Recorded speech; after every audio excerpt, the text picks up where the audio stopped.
My wife and I moved to Wilmington, I'm really bad at remembering dates, but 7 or 8 years ago, and started attending church here.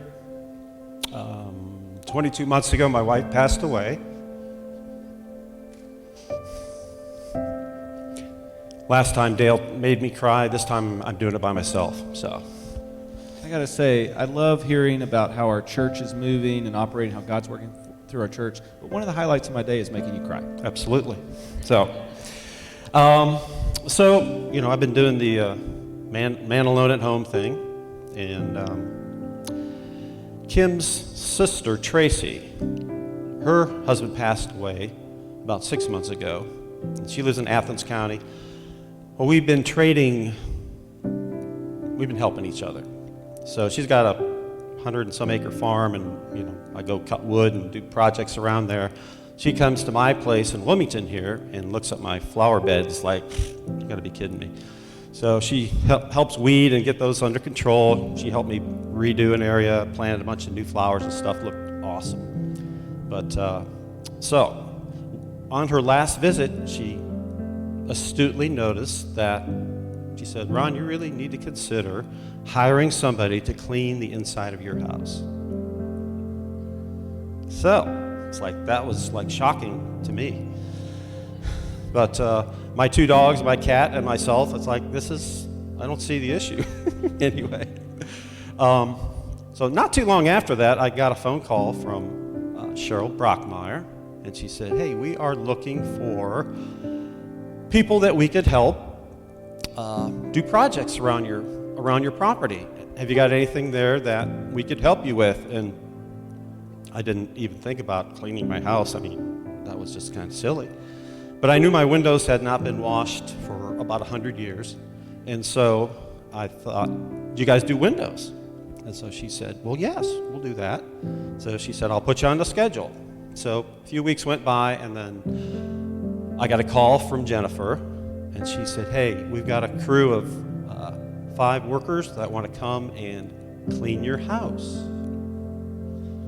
I was like, "Well, I agreed to window cleaning, but I have confirmation from my sister-in-law that my house needs to be cleaned." So I'm like, "Sounds good." Well, that was kind of hard for me to accept. I've been blessed to be pretty healthy, and I am capable of cleaning, and I actually do it occasionally, but apparently that had kind of gotten away from me. So I agreed for them to come over. They came over on a Saturday early afternoon, and Kathy, Jennifer, Michelle, and the tag team of Tristan and Sean, they hit the windows with reckless abandon. Jennifer said, "Is there any place in the house that we need to stay out of?" I said, "As long as you don't steal my food, we should be good." So they went, they had free reign, and I had to leave the house, which was a good idea.